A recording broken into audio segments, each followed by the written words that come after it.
This is the Altitude Daily Podcast. Everything you can't miss from today on Altitude Sports Radio. Mosher, Lombardi, and Kane. Give me one thing that you've really liked from the Nuggets through 2 games and one that you've really disliked that needs to get fixed. I've loved their resiliency, their physicality, their scrappiness. They're playing hard, man. You cannot accuse them of not playing hard. They're letting it all hang out. They are doing everything they can to win these games. That is probably my biggest fear, is that they're playing to that level, and both damn games have been so close. It just goes to show you how tight, how competitive these teams are, how similar they are. To be fair, the Clippers have too. The Clippers have gone all out in these 2 games. Yeah, they have. I mean, ain't nothing like playoff basketball, right? I am more concerned, and I'll ask you, I'm going to go back to you and our listeners. Are you more comfortable with the Nuggets situation or the Avs? I don't think this is even a question. No, the difference, it's very simple to me. Avs are in much better shape because they did what they were supposed to do. Could they have really thrown a stake in the coffin by winning last night too, finding a way to score in overtime? Yeah, sure. And that's what hurts. But end of the day, big picture, Avs are in great shape. They stole one from Dallas. Yeah. They took home ice back. And now, as long as they take care of that, they're going to be fine. The Nuggets need to do now what Dallas needs to do to the Avs, which is go to L.A., steal a game, get it back. But the other thing is, here's what's amazing. Mentioned this before. The Avs are a better hockey team than the Nuggets are a basketball team right now. They're deeper. They just it feels like they get more.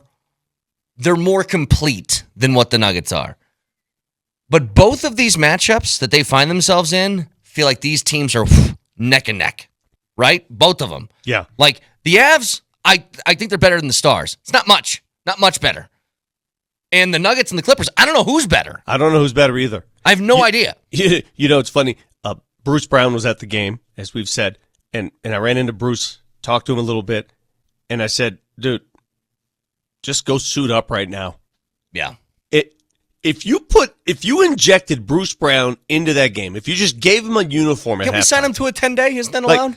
He's a free agent right now, but obviously he can't. But if you gave him a uniform at halftime and said, go, think about how much better you would feel. Just one guy, one dude, who's not even a starter in this league. Think about how much better you would feel about the Nuggets' chances.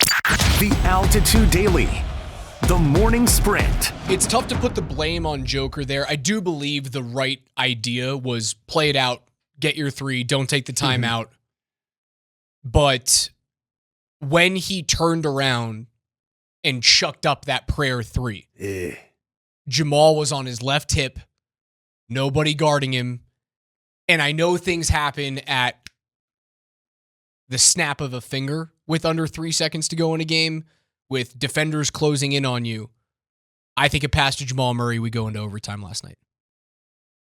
Timeout was not the right decision, but shooting in that situation, even though he's the best player on planet Earth, also not the right decision. It's a really interesting situation dynamic to look at through the eyes of David Adelman. And I'm going to look at it through the eyes of a coach. When you do call a timeout there, you kind of make it about yourself as a coach. You put the onus on yourself. This is about me. This is about my play design. It's a combination of I either make it about me or I shift the responsibility of what happens. Oh, hold on. You think he was passing the buck? I'm just telling you, as a coach, like when you do that, you bang a timeout, it's about what are you drawing up? And if it is a drizzling collection of dog doo-doo, then everybody looks at, what the heck was that? What did he draw up? That was gross. But when you got the ultimate basketball IQ player on the floor as it is, you make it about, I don't want to interfere with that, and I also don't want to allow the opposing defense to get set. However, or strategically foul to then obviously put it into place where you force two free throws. This is now 2 straight games, though, that the final possession of the game in regulation has come down to the Nuggets either 1, not getting a shot off, or 2, getting a terrible shot off. Yeah, you're 0 for 2. And both times you're 0 for 2 at regulation. Both times you have not taken the time to either advance the ball. I don't remember if they had a timeout available to them at the end of regulation in game 1. I don't believe they did. I don't think they did, if memory serves. But now you've had two instances where either you were not able to call the timeout or you chose not to call the timeout, and the players on the floor failed to meet the moment. If it happens again in game 3, maybe you try something different. Maybe you do make it about you. Make it David a little bit Adelman. X's and O's. Yeah. The Altitude Daily. Columbus, Hastings, and DMAC. I think this series has 7 all over it. Now, if you get swept in L.A., then who knows? Then come after it the hard way. You'd be Dang, on the if door. Kawhi Leonard doesn't learn how to miss a shot, we might not win another game. To me, there's a lot of things to read between the lines with the Nuggets that we could get into today. You actually said something about it yesterday. I didn't think Gordon looked healthy. And I remember game 1, he came out and just pounded on Kawhi early. And Kawhi had a good game, but it wasn't one of those, drop your drawers 39-point games. And I thought Aaron was he looked a little beat up in that game. Well, can I get you just a pinch conspiracy theory on that? It's my own conspiracy theory. Jamal was definitely sick. And he comes out in a double sleeve sort of outfit, and then he changed it at halftime to a short sleeve. Put an extra layer on. Well, he took the long sleeve off, and then he went with arm sleeves and a short sleeve shirt. So it was a little different of a look. It's the same concept, though.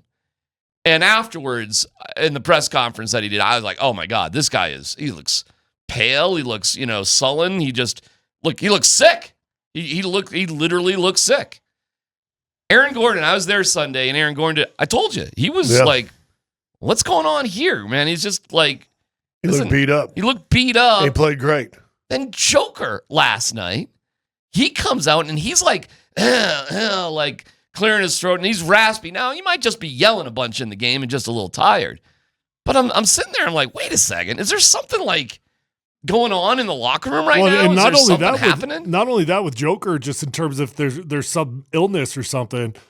Hey man, he puts that sleeve on at halftime and he struggles shooting his free throws. And I don't know if you guys noticed, it was a double sleeve, which I found interesting. It wasn't just like a single sleeve for compression. It was like, hey, I need to double up the compression on this arm. He had that gray one underneath the white one. And it's hard to imagine that didn't play a huge factor in those missed free throws. And let's just say, of course, Michael Porter Jr., and who's that dude that jumped on him there? Done, yeah. That is something out of the Scott Hastings era, and there ain't no doubt about it. You see an opportunity to land on a guy, like in football terms, touch a guy, right? Like, that opportunity's there, you take advantage of it. But that is old school, dude, scrabble basketball. But that's why I couldn't take my eyes off that basketball game, because there was stuff like that going on the entire freaking game. Well, I Jamal is great friends with Volkanovski, who's the MMA guy from Australia. He's really tight with him. I thought him and Norman were going to get into it. I thought Jamal was about to hip toss him, and I think Jamal could have. He could have. Jamal has the MMA skills to do that. He said everything was cool and we're buddies and it's just competing, whatever. But it got to that nature. The Altitude Daily. Kretman and Lindahl. All right, so if I could ask you, see, here's the problem. We all want to see this, right? I want to see him make his return. You do. The entire fan base does. His teammates want to. But can you give us some realistic thing of what he could be fighting? I feel for Jared Bednar in this situation, John, because, I'm sure you've had to come back from an injury stint. And how long does it take to ramp up to the speed of the game again? The hand-eye coordination it takes to play this sport, and especially do, the tippers of 100-mile-an-hour pucks or whatever's going on. Like, it's just amazing. So I can understand why there's maybe some hesitation. Is it fair to wonder how long it would take for him to get back up to NHL speed in a series that frankly should be the Western Conference Finals, not the first round of the playoffs? Yeah. I mean, the speed of the game from the minor league, the AHL to the NHL is an incredible jump. But now we're not even talking about jumping from the AHL to the NHL. We're talking about jumping from the AHL to the NHL first round playoffs.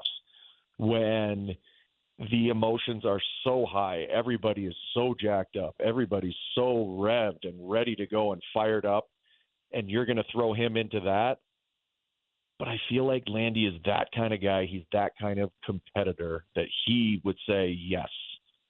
You know, as long as he felt good, as long as his knee felt good, and he felt good clarity-wise in his mind, he would definitely say yes. Now, is he going to be a step behind?